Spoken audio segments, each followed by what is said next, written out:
말씀은 사무엘상 30장입니다. 구약성경 사무엘상 30장 21절에서 25절입니다.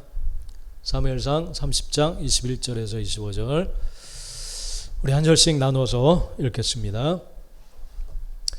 다윗이 전에 피곤하여 능히 자기를 따르지 못하므로 부솔 시내에 머물게 한 200명에게 오매 그들이 다윗과 그와 함께한 백성을 영접하러 나오는지라. 다윗이 그 백성에게 이르러 문안하매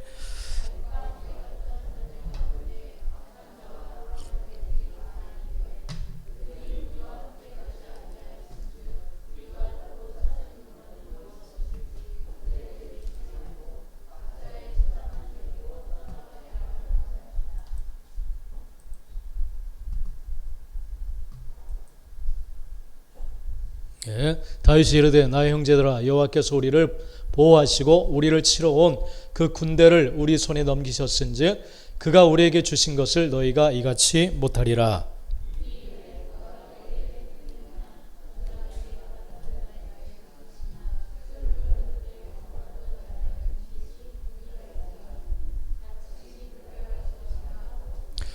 그날부터 다윗이 이것으로 이스라엘의 율례와 규례를 삼았더니 오늘까지 이르니라. 아멘. 오늘 말씀 제목입니다. 같이 한번 읽어봅시다. 시작. 자기 중심적인 태도는 공동체를 분열시킨다. 자기 중심적인 태도는 공동체를 분열시킨다. 오늘 말씀, 전할 말씀의 제목입니다. 또 선포할 제목입니다.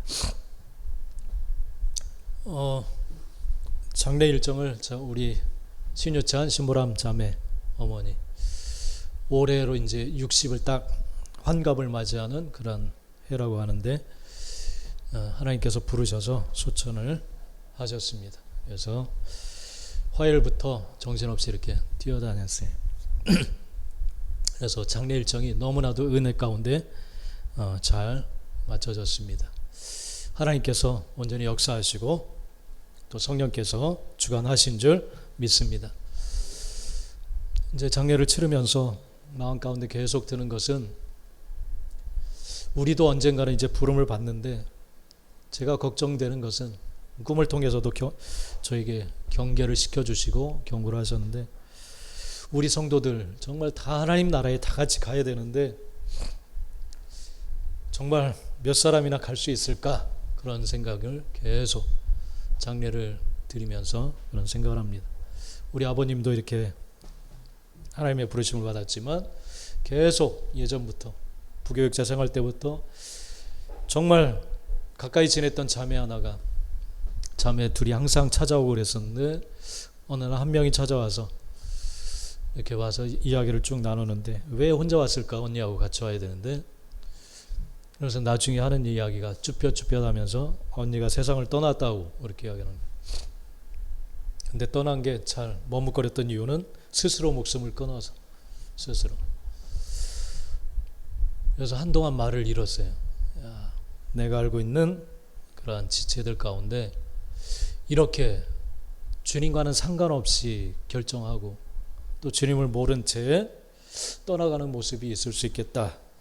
그런 생각이 들어서 좀 마음이 되게 무거웠어요. 되게. 얼마 전에도 어떤 한 형제가 SNS상에서 세상을 떠났다는 그런 소식도 듣고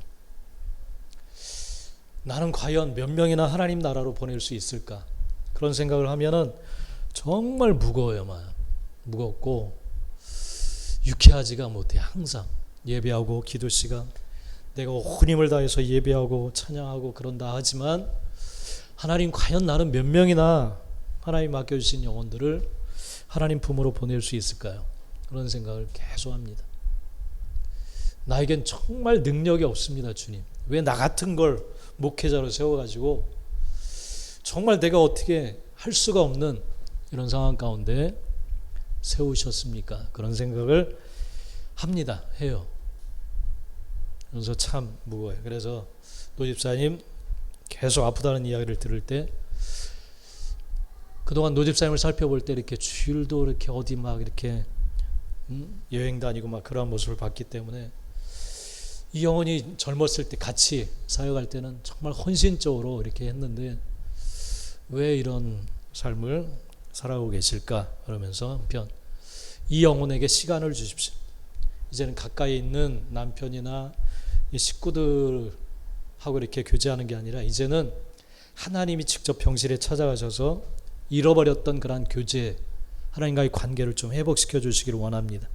지금 부르시면 안 되고 조금 병상 중에서 시간을 주셔서 하나님을 찾고 교제할 수 있는 시간을 좀 주십시오.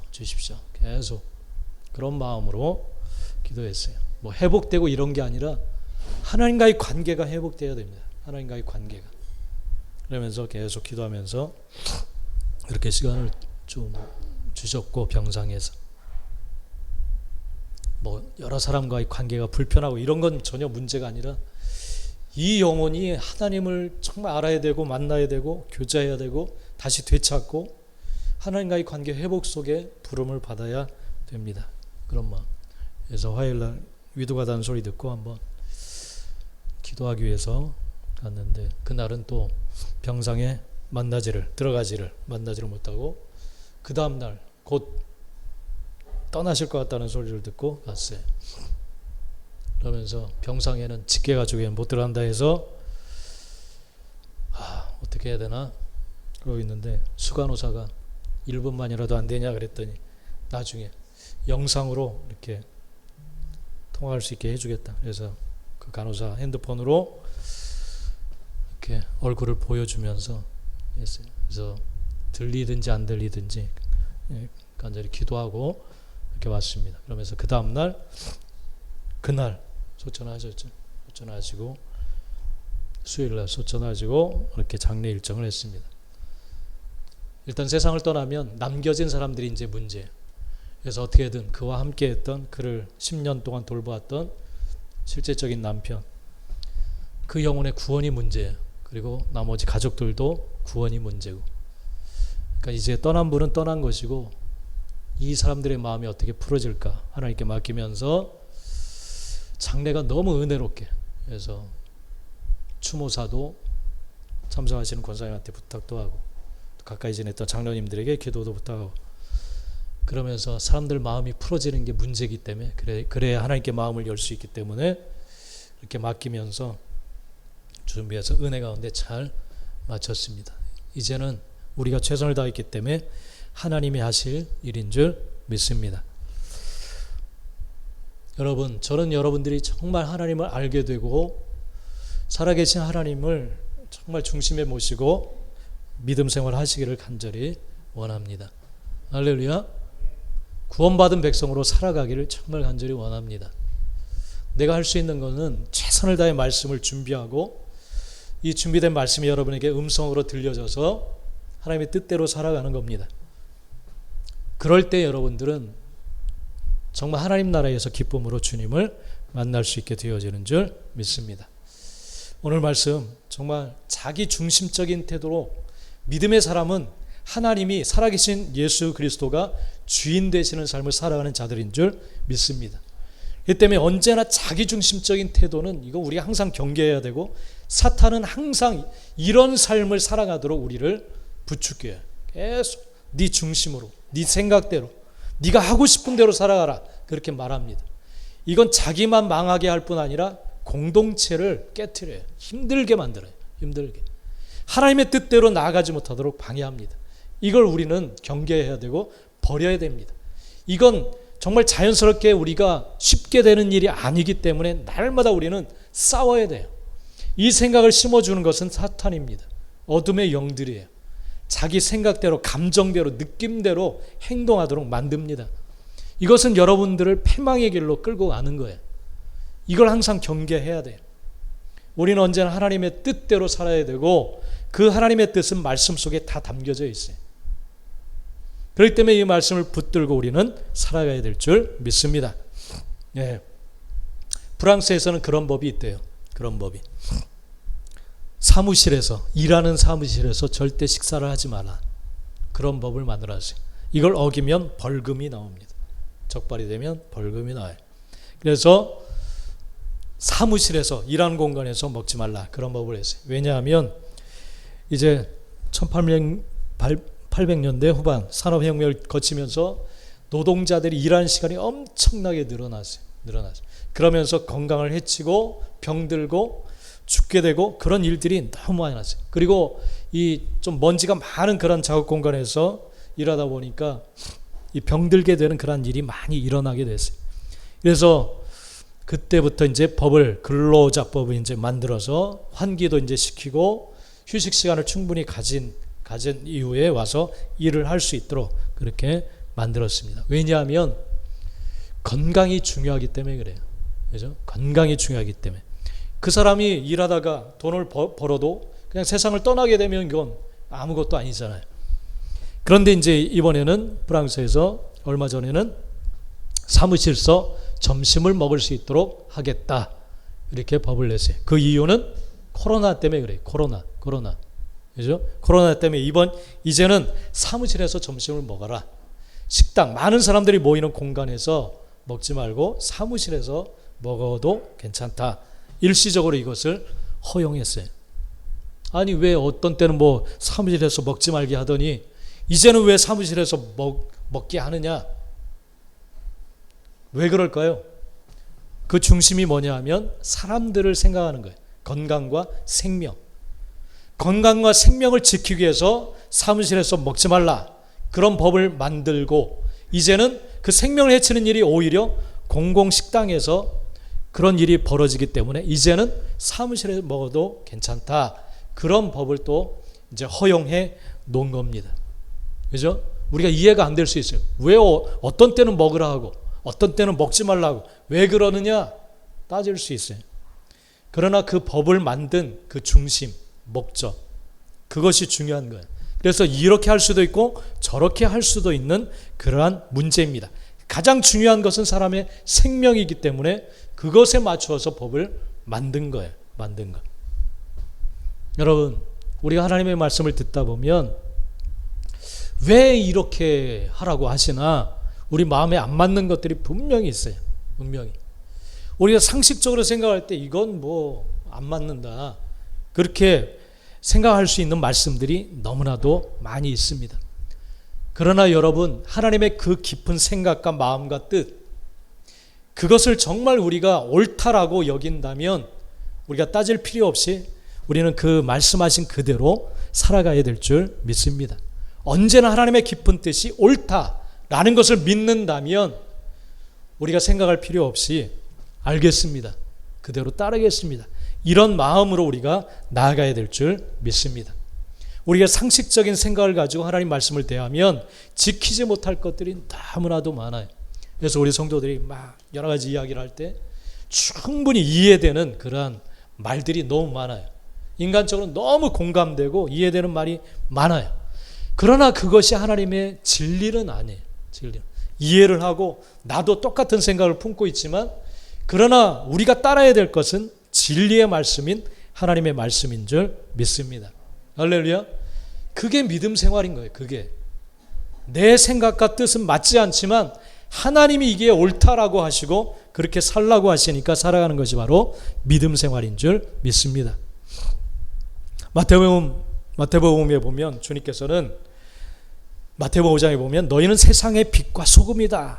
그렇게 말씀하시면서 사람이 등불을 켜는 이유는 그리고 등불을 켜서 높은 곳에 두는 이유는 집안 곳곳 어두운 곳을 다 비추기 위해서 등불을 켜서 높은 곳, 잘 보이는 곳에 올려놓는다. 그렇게 말씀하십니다. 바로 그와 같이 너희가 세상의 빛이다. 모든 사람들이 볼 수 있는 그런 곳에 너희를 세워놓고 사람들이 이게 빛이구나 라는 것을 깨달을 수 있도록 내가 너희를 빛으로 세상에 세웠다. 그렇게 말씀을 하십니다. 여러분, 그런데 그 말씀을 보면 마태복음 5장에 보면 그 말씀들이 정말 우리의 상식과는 좀 맞지 않는 그런 말씀들이 많아요. 우리가 쉽게 순종하기 어려운. 마태복음 5장 46절에서 48절 보면 우리 한번 읽어봅시다. 시작. 너희가 너희를 사랑하는 자를 사랑하면 무슨 상이 있으리요? 세리도 이같이 아니하느냐? 또 너희가 너희 형제에게만 무난하면 남보다 더하는 것이 무엇이냐? 이방인들도 이같이 아니하느냐? 그러므로 하늘에 계신 너희 아버지의 온전하심과 같이 너희도 온전하라 그렇게 말씀하십니다. 여러분 믿음 안에 살다 보면 정말 사랑하기 힘든 사람들이 너무 많아요. 너무 많습니다. 세상 상식은 사랑할 만한 사람을 사랑하는 거예요. 그리고 저 사람은 도와줄 만한 가치가 있다 라고 하는 사람을 도와주는 거예요. 근데 하나님은 진리의 삶은 그것이 아니다 그러시면서 너희는 빛된 삶을 살아가야 되는데 그 빛된 삶이 뭐냐 이런 것이다 하면서 마태복음 5장에 쭉 말씀하세요. 세상 상식은 너희가 사랑할 만한 자를 사랑한다. 이게 상식이에요. 상식. 저 사람은 충분히 사랑해 줄 만한 그런 사람이야. 저런 사람을 도와줘야 되고 사랑해야지. 이게 상식이에요. 근데 믿음의 삶은 그걸 뛰어넘는 거예요. 살아계신 하나님의 사랑은 원수까지도 어떻게든지 구원하고자 하는 것이 하나님의 마음인 줄 믿습니다. 우리는 원수를 원수처럼 대해요. 그게 상식이에요. 상식. 그죠? 당연하죠. 누가 원수를 사랑하겠어요? 근데 하나님은 어떻게 해서든지 저놈이 회개하고 정말 지옥불에 떨어지지 않고 제발 구원되기를 끝까지 원하시는 거예요. 끝까지. 그래서 너희가 형제에게만 무난하면 믿지 않는 남들보다 더하는 게 무엇이냐? 믿는다라고 하는 증거가 뭐냐라는 거예요. 이방인들은 다 그렇게 살아간다. 근데 이방인들처럼 그렇게 똑같이 너희도 살아가면 이방인들보다 더 나은 게 뭐냐? 믿음이라고 할 만한 게 뭐가 있느냐? 그렇게 말씀을 하시는 거예요. 그래서 빛된 삶이 온전한 삶인데 48절에 보면 하늘에 계신 너희 아버지의 온전하신 것 같이 너희도 온전하라. 그렇게 말씀하세요. 아버지를 닮아서 너희도 온전한 삶을 살아가라. 그렇게 말해요. 여러분, 이게 바로 빛된 삶이고 하나님이 원하시는 삶인 줄 믿습니다. 그래서 마태복음 5장 22절에 보면 나는 너에게 이르노니 형제에게 노하는 자마다 심판을 받는다. 형제를 대하여 라가라. 머리가 텅 빈 놈, 막 욕. 이런 거 하는 자는 공회에 잡혀가게 되고 미련한 놈이라 하는 자는 지옥불에 들어가게 돼요. 지옥불에. 이 말씀을 가만 들여다보면 화낼만 하니까 화를 내는 거예요. 그죠? 형제가 화낼만 하는 행동을 하니까 화가 나서 화를 내는 거예요. 그냥 가만히 착한 일 하고 있는데 화낼 사람이 누가 있어요? 화 안 내죠, 당연히. 근데 이 22절 말씀을 보면 형제에 대해 노하는 자, 그가 당연히 화낼 만하게 행동을 하니까 화를 내는 거예요. 근데 하나님은 어떻게 그렇게 행동을 하면 심판을 받는다고 이야기를 해요? 그 이유는 믿음으로 살지 않기 때문에 그래요. 믿음으로. 미련하게 행동하니까 미련한 놈이라고 이야기하는 거예요. 당연히. 그죠? 미련하게 행동하니까 미련하다라고 이야기를 하는 거예요. 근데 하나님은 그렇게 하면 지옥불에 들어간다. 그러니까 왜 어떤 사람이 지옥불에 들어가요? 예수 믿지 않는 사람이 지옥불에 들어가는 거예요. 심판을 받아서 지옥불에 들어가는 거예요. 그러니까 예수 믿는 사람은 하나님 말씀 그대로 사는 거예요. 미련한 놈이라 아무리 미련하게 행동해도 그렇게 말하지 않는 것이 예수 믿는 행동이에요. 할렐루야. 그렇게 살라고 하시니까 그게 진리라고 말씀하시니까 그렇게 하는 거예요. 내가 그게 동의가 돼서 하는 게 아니라 하나님이 그렇게 하라고 하시니까 하는 거예요. 믿습니까? 그게 믿음의 삶이에요. 그게 믿음의 삶. 미련한 놈을 미련한 놈이라 하는데 이게 무슨 뭐가 허물이 있겠어요? 그게? 당연히 화낼만 하게 행동하니까 화가 나는데, 근데 하나님은 그렇지만 너희는 그렇게 살면 안 된다. 나를 주인으로 모신 이상 주인의 뜻대로 행동해야 되고 살아야 된다. 할렐루야. 마태복음 5장 41절에도 누구든지 너로 억지로 우리를 가게 하거든 그 사람과 심리를 동행해 주어라. 억지로. 나는 하기 싫은 거예요. 그러니까 억지 행동이 나오는 거죠. 나는 그렇게 너무너무 하기 싫어요. 그래서 막 마지못해서 막 끌려가는 게 억지로예요. 억지로 올이나 가도록 그렇게 나를 끌고 가는 거예요. 이건 상식과 맞지 않죠. 그죠? 어떻게 오리를 가요? 근데 주님께서는 그 사람과 몇 리를 동행해 줘라? 배나 더 주라는 거예요. 배. 와. 뚜껑 열리겠죠. 내가 살아있어서 그래. 저도 뚜껑 열릴 때 많아요. 뚜껑 열리죠, 당연히. 와, 미추어 버리죠. 그냥 아주 미쳐버리죠. 돌아버리죠. 그러나 내가 죽고 내 주인이 예수님이 된 이상 상식과는 맞지 않고 합리적인 것과도 전혀 맞지 않는 그런 말씀들, 그게 진리라고 하시니까 순종하는 거예요. 그게 믿음의 삶이고 빛된 삶입니다. 할렐루야. 네. 이런 빛된 삶을 살아야만 빛으로 드러나는 거예요. 믿지 않는 자들처럼 똑같은 상식으로 행동하면 뭔가 비교되는 게 전혀 없어요. 빛이라고 느껴질 만한 게 없는 거예요. 당연히 화낼 만한 상황인데 화를 안 내. 누가 보든지 이건 억지고 억지스러운 일인데 오히려 더 넘치도록 행동을 해요. 와, 저 사람 도대체 뭐야? 응? 저 사람 뭐야 도대체? 그러면서 다른 모습을 보고 저게 하나님 믿는 사람의 삶인가 보다, 행동인가 보다 라고 고백하게 되는 거예요. 이런 사고방식을 가지고 행동할 때 하나님같이 온전하게 되어진다, 그렇게 말씀을 하십니다. 이런 사고방식을 내 것으로 삼아야 돼요. 그래서 말씀이 태도가 되도록 우리가 행동을 해야 될 줄 믿습니다. 할렐루야. 오늘 다윗의 상황을 보면 사울에게 쫓겨다니던 다윗이 자신의 사람들 600명과 함께 이리저리 막 피해 다니는데 너무 힘든 거예요. 언젠가는 붙잡힐 것 같아요. 그래서 블레셋 땅으로 적의 땅으로 피신해 들어갑니다. 그래서 예전에 가드왕 아기스라는 사람 앞에서 미친 척을 한 적이 있는데 그 사람이 있는 땅으로 피신을 해 들어가요. 그리고 그에게 찾아가서 땅을 좀 달라고 그렇게 요구를 합니다. 당신 편이 될 테니까 땅을 주십시오. 그래서 시글락이라고 하는 땅을 얻어서 그곳에 정착해서 이제 사람들과 살아갑니다. 이때 이스라엘과 블레셋과의 전쟁이 일어나게 됐어요. 그래서 아기스는 이제 다윗은 사울의 미움을 받고 내 편이 되었다 생각을 했기 때문에 이스라엘과 싸우는 전투에 다윗 일행을 끌고서 이제 싸움에 이제 참석하려고 나갑니다. 너무 곤란한 상황에 다윗의 군대가 놓이게 됐어요. 그래서 아기스의 뒤를 따라서 전쟁에 임하게 됐는데 이 모습을 지켜본 블레셋 방백들이 막 들고 일어났어요. 우리가 저 다윗을 아는데 우리의 적인 이스라엘의 군대 장군이었다. 그래서 사울은 천천히요, 다윗은 만만이라는 소문을 우리가 듣고 알고 있는데 만약 전쟁에 나갔을 때 이 다윗이 마음을 바꾸어서 뒤에서 우리를 치면 우리는 멸망할 수밖에 없다.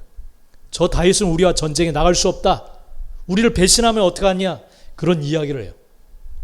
그러니까 이 아기스는 너무 안타까워서 어떻게든지 설득을 하려고 하는데 아니야, 이 다윗을 내가 그동안 지켜봤는데 너무나도 이제는 이스라엘과 적이 되어서 우리 편이 되어서 싸우고 있어. 다윗은 그런 사람이 아니다 이야기를 했음에도 불구하고 이 블레셋 방백들이 다 반대했어요. 다. 그래서 다윗은 속으로 기뻐하면서 겉으로는 너무 아쉬워하는 척, 내가 무슨 잘못을 했길래 이 블레셋 방백들이 이런 수모를 나에게 줍니까? 큰 소리를 치. 그러면서 이 아기스는 그래, 네 마음을 아는데 안 되겠다. 방백들이 이러니까 어쩌겠냐. 그러면서 돌아가라고 그렇게 이야기합니다. 그러니까 다윗은 정말 하나님의 도우심으로 자기 모국 이스라엘과 싸움을 싸우지 않고 이제 돌아오게 돼요. 그래서 자기가 살고 있었던 시글락으로 돌아옵니다. 근데 문제는 돌아와 보니까 성이 다 불타 있고 여자와 부녀들과 어린아이들이 다 끌려서 아말렉이 쳐들어와서 다 사로잡아서 다 끌고 갔어요. 다윗의 아내들도 다 사로잡혀서 끌려갔습니다. 이 비참한 광야 앞에 막 이 군사들이 통곡을 해요. 그러면서 돌을 들어서 이 책임이 다윗에게 있다라고 하면서 다윗을 막 죽이려고 해요. 그럴 때 다윗은 하나님 앞에 나가서 간절히 기도할 때 내가 이 아말렉을 쫓아가면 따라잡을 수 있겠습니까? 그들을 내가 물리치고 다 모든 것을 찾아올 수 있겠습니까?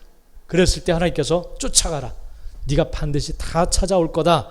그런 말씀하세요. 그래서 600명의 군사를 끌고 그들을 추격해 갑니다. 밤새 추격해서 갑니다. 그런데 가던 도중에 200명이 낙오가 되는 거예요. 너무 지쳐가지고 그들이 낙오가 돼. 그래서 부솔 시내가에 그들을 남겨두고 짐을 지키라 하고 400명의 군사를 끌고 가서 그들을 다 물리칩니다. 전쟁에서 다 모든 것을 되찾아서 돌아오게 됩니다. 이게 바로 오늘 본문의 내용이에요. 성경에서 보면 언제나 하나님께서는 두 부류의 사람에 대해서 이야기를 하십니다. 하나님께서 언제나 옳다라고 인정하시고 말씀하시고 또 사랑해 주시고 또 그들에게 복을 주시는 그런 사람들이 있어요. 그래서 그런 사람들을 너희는 의인이다 그렇게 부르세요. 그리고 너희는 나의 백성이다, 나의 자녀다, 나의 신부다 그렇게 말씀을 하세요. 언제나 의인, 오른편에 서 있는, 옳다라고 말씀하시고 인정해 주시는 사람이 있어요. 그리고 또 한편에서는 항상 하나님께서 악하다, 옳지 않다, 그리고 그들은 항상 패망의 길에 심판받을 자들이다 라고 말하는 그런 사람들이 있어요. 이 두 가지 부류에 대해서 항상 말씀을 하십니다. 오늘 본문에서도 그 두 가지 부류의 사람들이 나와요. 여러분, 저와 여러분들은 정말 하나님이 인정하시는 그런 믿음의 사람들이 되시기를 간절히 축복합니다. 할렐루야. 언제나 하나님이 옳다 하시고 인정하시는 그러한 사람들, 그런 삶을 살아가시는 생명의 삶을 살아가시는 우리 모두가 되시길 간절히 축복합니다. 그래서 하나님께서는 이 두 부류를 딱 비교해 주시면서 그러기 때문에 너희는 생명의 삶을 살아라. 그리고 내가 복을 주는 그런 복받는 사람들, 그러한 삶을 살아가는 사람들이 되어라 라고 해서 계속해서 그러한 길로 이끌어 가시기를 계속 원하십니다. 그리고 계속 말씀하십니다. 여러분, 이 하나님의 안타까운 마음을 느끼시면서 정말 하나님이 말씀하시는 그 삶을 살아서 정말 복된 삶을 살아갈 수 있게 되는 여러분들이 되시길 바랍니다. 오늘 말씀에 보면 전쟁에 참여하지 못한 뒤처졌던 200명의 사람들이 있어요. 21절 말씀에 보면 우리 한번 읽어봅시다. 시작. 다윗이 전에 피곤하여 능히 자기를 따르지 못하므로 200명에게 오매 그들이 다윗과 그와 함께한 백성을 영접하러 나오는지라. 다윗이 그 백성에게 이르러 문안하매. 아말렉을 묻히고 빼앗겼던 모든 것을 다 되찾아서 돌아왔는데 다윗이 남겨졌던 그 사람들에게 왔어요. 그리고 그 사람들에게 와서 문안합니다. 그리고 남겨졌던 200명의 사람들은 정말 마음을 다해서 다윗 일행을 영접합니다. 영접해요. 전쟁에 참여하지 못한 사람들의 미안함을 여기에서 우리는 알 수가 있습니다. 그들의 마음을. 전에 피곤하여, 이 피곤하다라는 말은 뭐냐면 파가르라고 하는 히브리어예요. 파가르.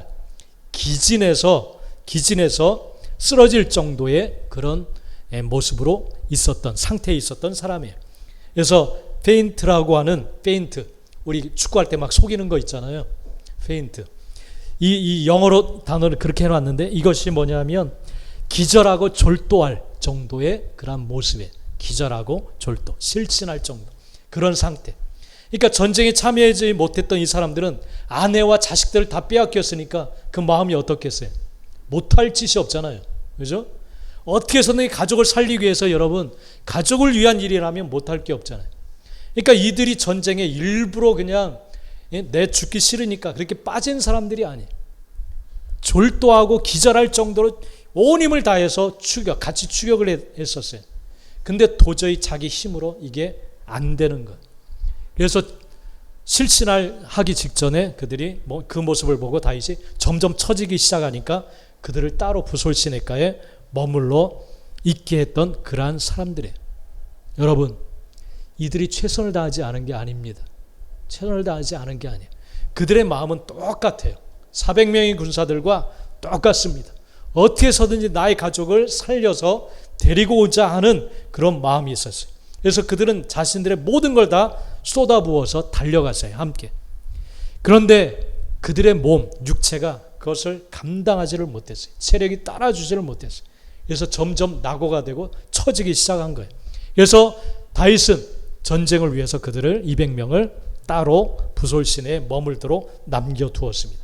소유물을 지키도록 하고 400명을 데리고 전쟁에 나갔습니다. 여러분, 함께하지 못한 자들은 미안한 마음으로 전쟁을 치르고 온 이 일행을 간절한 마음으로 영접을 했어요. 영접. 여러분 얼마나 미안할까요? 그죠? 얼마나 미안할까요? 그런 마음으로 다윗 일행을 영접한 거예요. 그래서 다윗은 그 200명의 군사들을 찾아와서 문안을 하는 거예요. 그래, 괜찮냐? 그러면서 문안을 하는 거예요. 여러분, 이게 남겨진 사람들의 마음이에요. 우리 공동체에 이러한 마음이 똑같이 부어지게 되기를 간절히 축복합니다. 할렐루야. 이들이 최선을 다하지 않은 사람이 아니에요. 그래, 나는 놀고 먹을 거야. 교회 일하는데 나 그냥 놀고 막, 이런 태도가 아니라는 거죠. 나는 그냥 힘든 일 하기 싫어, 이런 태도가 아니에요. 이들은 자기가 가지고 있는 모든 최선을 다했어요. 최선을 다했는데도 안 된 거예요. 안 된 거. 할렐루야. 이런 마음 자세로 있었던 사람들입니다. 그래서 이 다윗은 그들도 한 백성이기 때문에 그들을 찾아와서 괜찮은지 문안하면서 그들에게 온 것입니다. 이들의 마음은 똑같은 거예요. 할렐루야.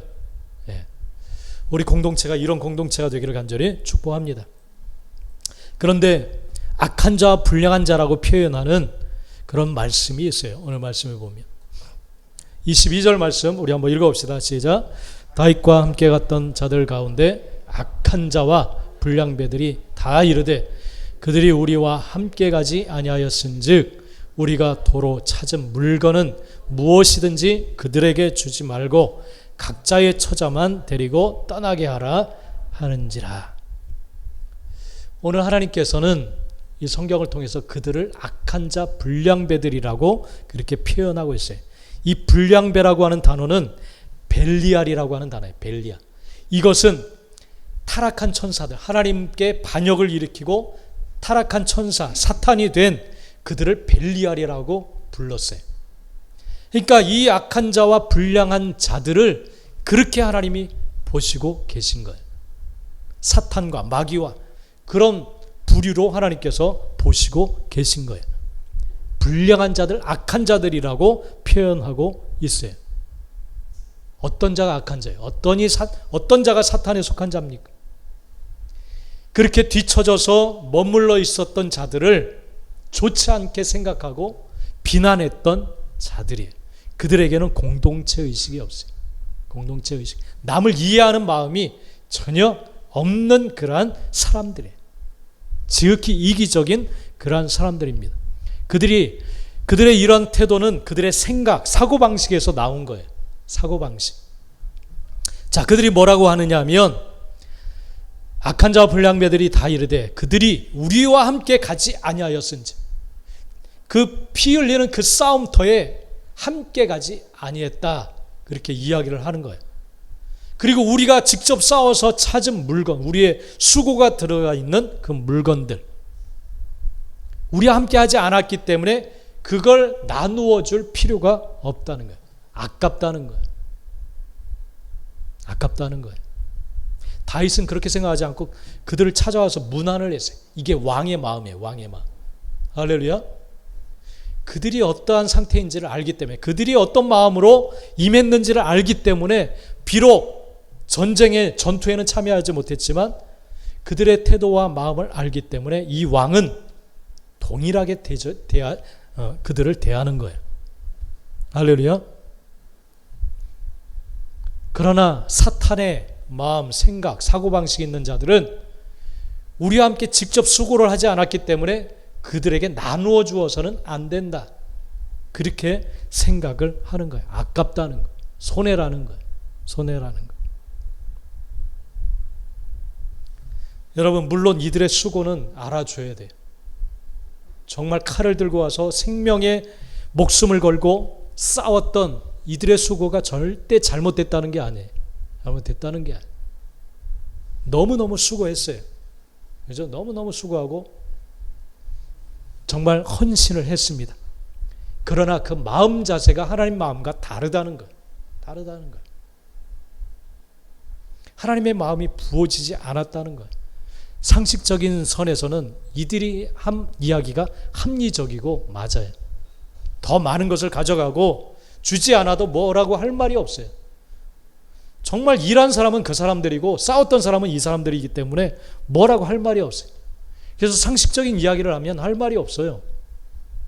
그러나 믿음으로 이야기하면 이건 너무너무 잘못된 태도라는 거예요. 하나님은 사탄처럼 그렇게 생각하는 거예요. 주님이 베드로에게 자기를 위해서 죽는 일이 예수님께 일어나서는 안 됩니다, 이렇게 이야기할 때 사탄아 내 뒤로 물러가라. 아니, 예수님을 위해서 하는 말인데 그걸 사탄이라고? 하나님의 뜻과 다르기 때문에. 그건 사탄이 주는 마음이기 때문에, 생각이기 때문에 그래요.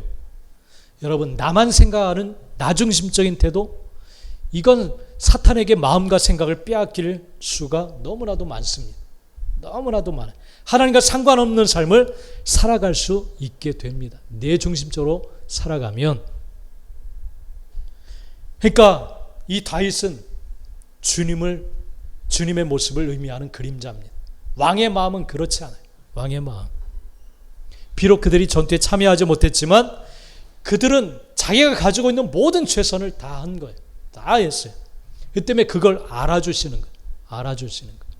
그리고 거기에 걸맞는 보상을 똑같이 해주시는 겁니다. 할렐루야. 예. 여러분, 우리 한번 앞에 읽어봅시다. 시작. 악인과 선인이 나누어지게 되는 이유는 생각의 또한 사고방식의 차이에서 나옵니다. 생각과 사고방식의 차이에서 나오는 거예요. 하나님이 옳다, 그리고 너희는 복받을 만하다, 그리고 너희는 심판받는 그런 사람들이다, 이렇게 둘로 나누어지는 그 기준이 뭐냐? 그건 생각, 사고방식의 차이에서 그렇게 나누어지게 되어진다라는 겁니다. 악한 자라고 하셨던 자들의 생각이 뭐예요? 내 능력과 내 힘으로, 내 수고로 이 모든 것을 얻었기 때문에 수고하지 않은 자들에게 줄 가치가 없다, 그렇게 생각을 하는 거예요. 그들에게 나누어 줄 마음이 없어요. 왜냐하면 내 수고와 내 헌신과 내가 목숨을 걸고 내 모든 것을 쏟아서 내가 얻어낸 것이기 때문에 항상 내 중심이에요. 내 중심. 사탄이 항상 내 중심 이야기를 하도록 만들어요. 그렇기 때문에 나눠줄 마음이 없는 거예요. 자신들 스스로 다 이루었다, 그렇게 생각하는 거예요. 여러분, 우리에게 주어진 모든 것은 하나님이 주신 거예요. 내 안에 살아계신 주님이 이루신 일입니다. 내가 이룬 게 아닙니다. 그럼에도 여전히 입술로는 주님이 이루셨습니다 그러면서 속으로는 내가 이룬 거야, 내 수고와 내 헌신과 내 것을 들여서 내가 이룬 거야, 너무 아까워. 그러니까 주인으로 고백하지 않는 거예요. 주님이 영접되지 못한 거예요. 주님을 믿지 못하는 거예요. 여러분, 마태복음 20장에 보면 예수님께서 천국을 비유한 어떤 이야기를 해주시는데 그건 포도원 주인의 비유를 말씀하고 계세요. 포도원 주인이 포도를 거두기 위해서 품꾼을 얻으러 나갑니다. 새벽 6시에 나가서 품꾼을, 내가 한 데나리온을 줄 테니까 내 포도원에 가서 일을 하라, 이렇게 이야기를 해요. 그리고 오전 9시에 또 나갑니다. 그랬더니 또 일꾼이 있는 거예요. 너도 한 데나리온을 줄 테니까 들어가서 일을 해라. 또 점심때 12시 정오에 나가니까 또 놀고 있는 사람, 일이 없어서 또 있는 거예요. 너도 들어가라. 오후 3시에 또 나가니까 또 일꾼이 있는 거예요. 노는 사람이. 너도 들어가라. 심지어 마감 1시간 전, 오후 5시에 나갔는데도 또 있는 거예요. 너도 들어가라. 그러면서 다 들여버려. 그래서 마지막 온 사람부터 얼마를 줄까요? 한 데나리온을 딱 주는 거예요. 그랬더니 새벽같이 온 사람들이 너무 기대가 돼요. 1시간 일한 사람 한 데나리온 줬으니까 나는 얼마 받을까? 막 계산을. 많이 받겠다, 많이. 얼마 줬어요? 똑같이 줘. 똑같이. 그러니까 화가 나는 거야. 분노가 나는 거야. 분노가 일어났어요. 마태복음 20장 10절, 11절, 12절 우리 한번 읽어봅시다. 시작. 먼저 온 자들이 와서 더 받을 줄 알았더니 그들도 한 데나리온씩 받은지라. 받은 후 집주인을 원망하여 이르되 나중 온 이 사람들은 1시간밖에 일하지 아니하였거늘 그들을 종일 수고하며 더위를 견딘 우리와 같게 하였나이다. 이 사람들의 말은 충분히 이해가 돼요. 그죠? 충분히. 어떻게 1시간 일한 사람하고 똑같이 취급을 할 수가 있어요. 똑같이. 이게 하나님의 나라예요. 믿습니까? 이게 아버지 하나님의 마음이에요. 마음. 새벽같이 온 사람도 감사해. 처음에 한 달에는 줄 테니까 들어가 일해라. 일자리가 생겼으니까 얼마나 기뻐요. 내 가족들을 먹여 살릴 수 있는 일자리가 생겼으니까 감사하면서 들어갔어요. 근데 마음이 달라지는 거예요. 주인의 마음은 야, 저렇게 마지막 1시간 전까지도 일을 하지 않고 저 가족들을 어떻게 먹여 살리려고, 그런 마음의 포도원에 들여보내는 거예요. 이건 뭐 계산적으로 따져보면 1시간 일해가지고 손해나는 거예요. 이건 손해나는 장사. 손해. 그죠? 손해나는 일이잖아요. 새벽같이 일을 하도록 시키는 게 맞죠. 이게. 그죠? 주인 입장에서는. 이게 계산적으로 맞는 거예요. 경제적으로. 사업적으로 따져볼 때 이게 맞는 거예요. 그런데 주인이 일꾼을 들여보내는 마음은 뭐냐면 가정을 생각하고 그 영혼을 생각하는 거예요. 저러면 굶을 텐데.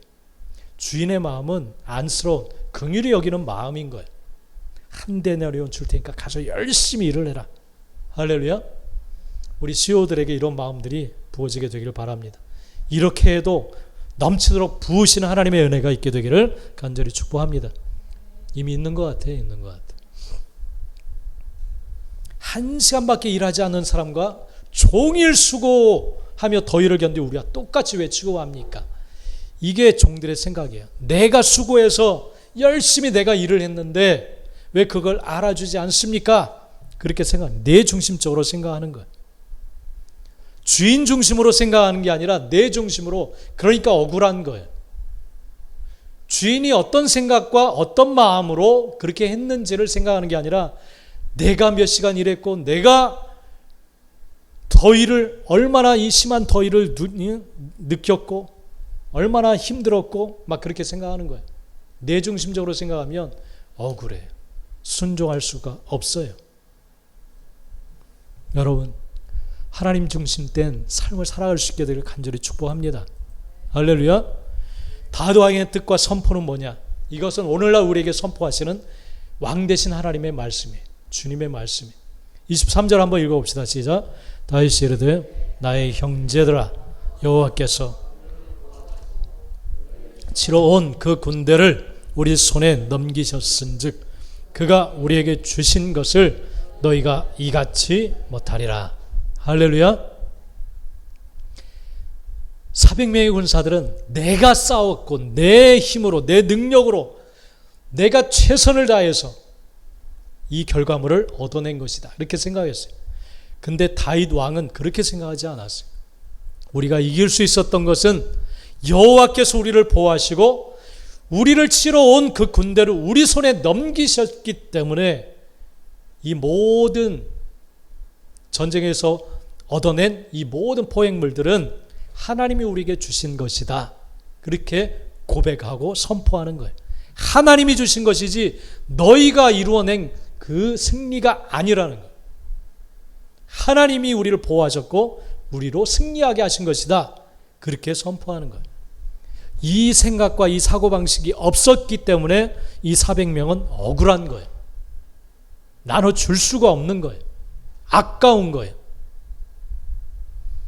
하나님이 주신 거라면 내가 지분을 요구할 뭐가 없잖아요. 내 지분은 한 90% 될 겁니다, 하나님. 그렇게 이야기할 수가 없는 거잖아요. 하나님이 다 하셨다면. 여러분, 이 마음을 품을 수 있게 되기를 축복합니다. 이게 하나님 나라의 사고방식이에요.